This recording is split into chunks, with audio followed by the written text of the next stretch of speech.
I trained implementing some of Mike Mentzer's hit principles for over a year now. So in this video, I want to talk kind of why I did that, the principles, the set principles that I implemented into my routine, the results that I got from doing that, and what I plan to do next. So first, why did I do that? I hit a massive plateau in my training. I wasn't making any progress. I wasn't progressing at all, and it just made me sad. I was thinking to myself, yeah, I'm still so early in my training routine, my training age. I would say I was so young in my training age, and still somehow I'll stop making progress. So I was desperately looking for a solution. Thinking to myself, how can I start making progress again? And that's when I stumbled onto a video from a YouTuber called Hamza on his Unfiltered channel where he talked about the Mike, kind of, he didn't say specifically that it was the Mike Mentzer's method, but he talked about doing one set per exercise and taking every set to total muscular failure. And I found it very interesting. I thought to myself, yeah, the reason why I'm not making gains is just might be that I'm just not training hard enough on every set. So I found it super interesting. Then I found other YouTubers talking about the same thing. So just tried it, and yeah, it was fun to do. It was enjoyable, and I thought to myself, yeah, let's do this. That's why I started doing it, because of the massive plateau that I hit. Second thing, what are those set principles that I implemented? I so Mike Mentzer's training philosophy is that you should do very high intensity, so you train to failure on every set and even beyond failure, like drop set shit and thing where you use force reps, you do drop sets, you do everything, go past failure. So his philosophy is really train extremely hard, extremely high intensity, but also low volume, very low volume, just one set per exercise, and like I don't know, for something like 5, 6 per session, some things like that, and very low frequency. So three sessions per week, 2 sessions per week. That's what kind of Mike Mentzer's philosophy. Mike Mentzer's philosophy is that you should go to the gym. Go to the gym for a short time, not a long time. So you go to the gym very short time, short sessions. You don't go to the gym often, but you take every set to an insane intensity. What I implemented, I didn't implement everything.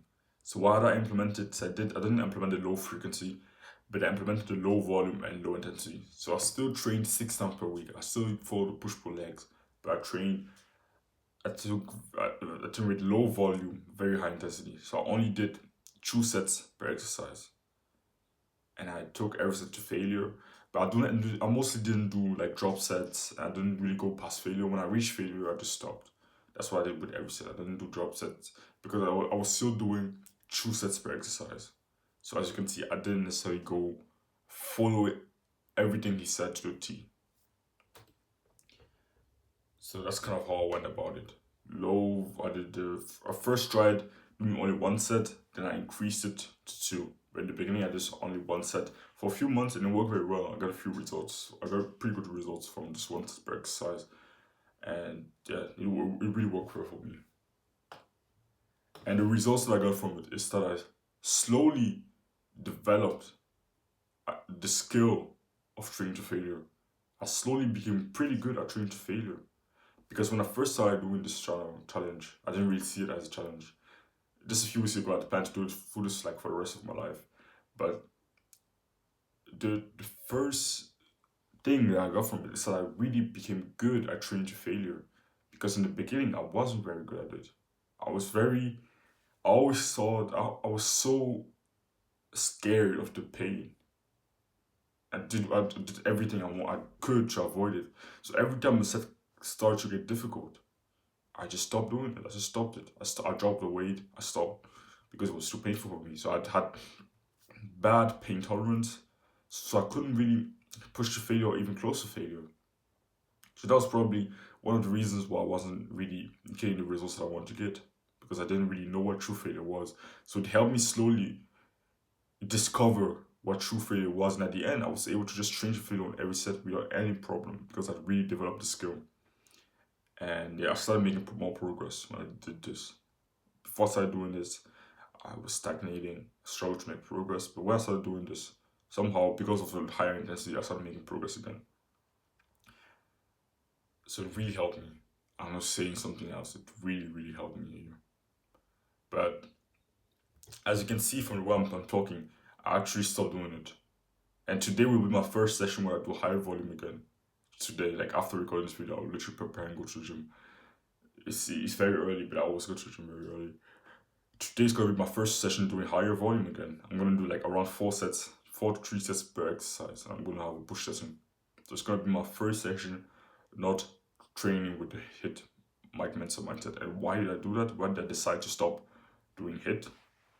There were a few studies that came out recently that showed that, yeah, training to failure. That I think the study weren't like new, but they came out a few months ago. But they showed that training to failure, going to total failure, is a little bit produces a little bit more hypertrophy than leaving with maybe 1 rep or 2 reps or 3 reps in reserve. But that little extra hypertrophy you get isn't really worth the fatigue. So you can get pretty much very similar, super similar results. Pretty much the same results because the difference isn't that big at all. You can get pretty much the same result whilst just leaving a few reps in the tank without getting the fatigue that you get from going to failure. Because going to total failure is very fatiguing on the nervous system, on the specific muscle that you took to failure. And they also showed there was a study that came out, I think this week or last week, that showed that increasing volume drastically plays a drastic role when it comes to muscle growth. So training with a higher volume will give you more gains. Doing more will give you more gains. And it really surprised me because I always had this mindset recently. You know, I talk about it in every video, quality over quantity, and I still follow this mindset, but this kind of changed my mind because I had the mindset that, yeah, volume isn't important. You should focus on quantity all day, taking everything to failure. Quantity is useless. You shouldn't focus on it at all. That more volume doesn't equal more gains. That was always my mindset, but it kind of changed after I saw this study. After I watched some videos talking about this study. Actually, quantity is very important, and I was wrong for all this time. I was super wrong. My philosophy was flawed from the beginning. So I'm gonna just kind of change. And you might think to yourself, okay, so I'm not gonna take every set to failure anymore. I'm gonna maybe take some sets like 3 reps in reserve, 2 reps in reserve, 1 rep in reserve, and some sets I'm gonna take into failure still. There are gonna be some sets, but it's gonna be very rare. It's not gonna be as often as it was. Maybe once per session, or maybe, yeah, I'm definitely not gonna take every set to failure anymore. Most of my sets are gonna be with some reps in reserve. And yeah, you might be thinking, yeah, now if in the past higher volume didn't work for you, why is it gonna work now? Well, last time I did high volume, I was a lot dumber than I am now. I was a lot more ignorant than I am now. There were a lot of skills I was lacking at the time. So I'm not surprised that higher volume didn't work for me at the time. Because I was very different than I am now. I'm sure I can make it work now. That's why I'm confident and I'm able to actually go back to higher volume even though it didn't work for me in the past. Because, yeah, in the past I was still a beginner. Of course it didn't work. So now I'm gonna at least experiment. If somehow it doesn't work for me, I stop making gains because of it, yeah, I'm gonna go back to HIIT. But it's unlikely because I think the reason why higher volume didn't work for me in the past is just because I was a lot dumber than I am now. I didn't know so many things. And I've improved a lot. I've developed a lot of skills, knowledge, and I'm able to train harder. So now I'm going to actually be able to actually go 3 IRR. And I know for now, because of this, I've become so good at training to failure because I've done it so often over the last year. So I know training intensity isn't going to be a problem for me. It isn't going to be the constraint anymore because I've developed the skill. So yeah, wish me luck on this new endeavor. That was it for the video. Hope you kind of found it valuable. Hope you kind of understood my mindset behind this decision. And yeah, I was wrong with a lot of things that I said in the past in my few previous videos. I was wrong. What I said with quantity. At least I'm gonna see if I was truly wrong, but I think I was because the studies actually showed I was wrong. So yeah, quantity is actually important.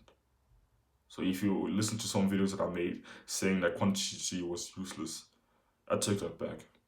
Yeah, it's actually important. And you shouldn't necessarily take every such a failure. It might not be worth it. So yeah, that's all I have to say. If you're interested in my one-to-one for this coaching, then you can click the first link in the description. Don't worry from discomfort. Chase it.